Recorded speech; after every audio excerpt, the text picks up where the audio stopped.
My name is Warren Ferguson, and I'll be reading from Proverbs chapter 13 from the New King James Version. Verse 1.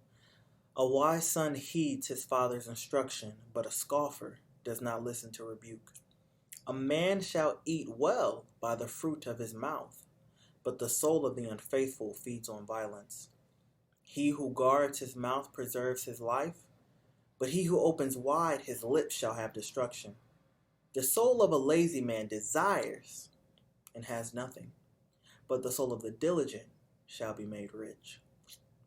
A righteous man hates lying, but a wicked man is loathsome and comes to shame.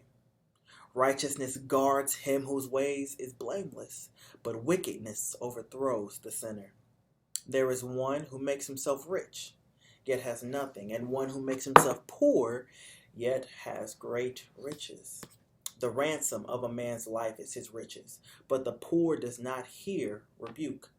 The light of the righteous rejoices, but the lamp of the wicked will be put out. By pride comes nothing but strife, but the well-advised is wisdom. Wealth gained by dishonesty will be diminished, but he who gathers by labor will increase. Hope deferred makes the heart sick, but when the desire comes, it is a tree of life.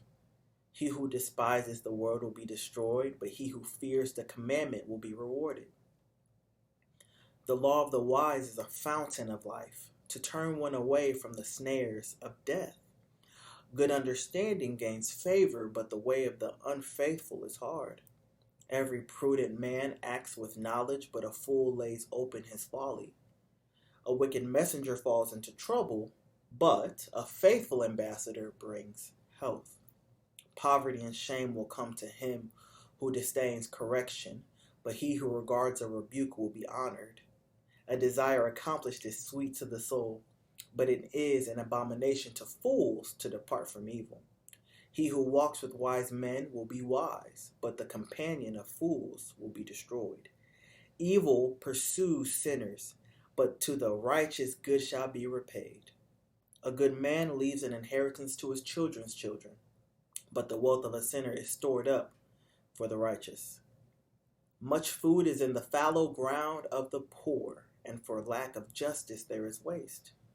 He who spares his rod hates his son, but he who loves him disciplines him promptly. The righteous eats to the satisfying of his soul, but the stomach of the wicked shall be in want. And that was again Proverbs chapter 13, verses 1 through 25, which is the entirety of the chapter.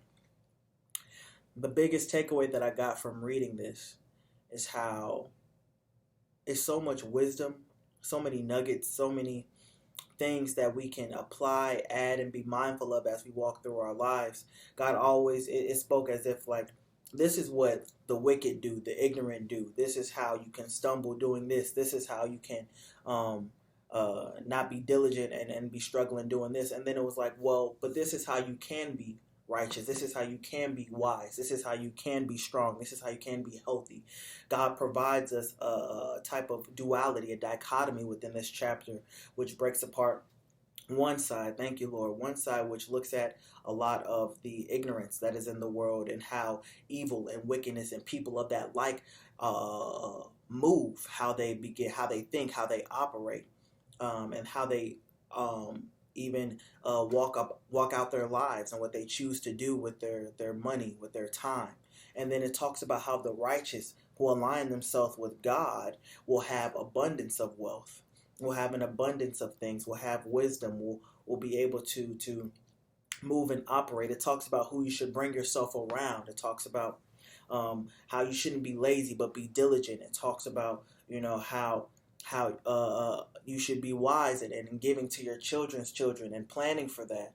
You know what I'm saying? Even in the Bible, it talks about how we need to be stewards of our money, stewards of our time, stewards of what we have, so that we're leaving something behind for the people below us. And in the black community, that's something that is not really talked about a lot, because that's a whole another infrastructure into systemic stuff. But when it comes to this word, it's just crazy how There's 25 verses, I believe, 25 verses. And each verse will give you something to explore, something to dig deeper into, something to, I got the general message from the whole chapter, but if you go into each one, it gives you more and more and more information and understanding. And it's not like a story is kind of being played out. You're following a character or a bunch of characters as they're moving down and exploring, like you can see some in the Old Testament with Exodus, or as you look in Acts as the church grows. And you looking in this with these 25 verses, each one hits and it follows something different. You go from verse 5, a righteous man hates lying, but a wicked man is loathsome and comes to shame. And then you drop it down, you go to verse 12. Hope deferred makes the heart sick, but when the desire comes, it is a tree of life. How we can go from focusing on how lying in the tongue into the mouth of the righteous doesn't feel good. We should be convicted. We should feel something with that. But a wicked man is loathsome and comes to shame. And then it goes to hope deferred. When we don't have anything to hope on, to reach for, it makes the heart sick, and which is our mind, which makes our mind sick. But when it comes, when we have a desire, when we have something to look forward to, it is a tree of life. It is a tree of life. And what do trees do? They produce fruit, not only for you, but for others. There's so much here that can be added to, that can be expounded upon, that can be just more food to chew and digest and just sit with. And I don't have the time to expound on each and every verse in this chapter, but God does a great job of providing us with what the righteous do and the wicked do. And how if you are checking your life and you are seeing yourself more aligned with that wicked path, then God says, you know what, this is all you need to do to adjust to the righteous path. This is what you should do. The light of the righteous rejoices. Verse 9, but the lamp of the wicked will be put out. He tells you what even comes with being a part of the righteous side and what comes with being on the wicked side in these verses. You know, he who despises the word will be destroyed in verse 13, but he who fears the commandment will be rewarded. First and foremost, he lets you know right now, he who despises the word will be destroyed. And as we know, the word is God, but he who fears the commandment of the Lord will be rewarded. Right? There's so much in here about how we should live and give our lives. There's so much in here about how we need to be stewards of the word. Because in verse 15, good understanding gains favor, but the way of the unfaithful is hard. But if you get that understanding, you get that favor, you're faithful, it's not going to be hard. Because we can tell by this verse that if the way of the unfaithful is hard, that must mean that the way of the faithful is easier. You know, there's just so much here. He who walks with wise men will be wise. Iron sharpens iron. Who is in your ear? Who is in your ear? Who is around you? Who you walking and moving with has an effect on who you are. But the companion of fools, if you keeping some dumb people around you, you will be destroyed. Evil pursues sinners. Evil pursues sinners. Verse 21, but to the righteous good shall be repaid. There's so much in here that can give you some peace, give you some understanding, give you some wisdom. And I hope that listening to this, my couple of takeaways I got from this chapter really hit to y'all, and the Lord's going to bless.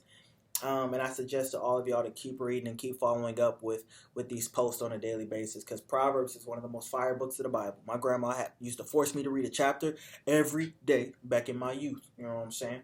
But yeah, definitely hope you guys enjoyed. I definitely did. And yeah, be blessed.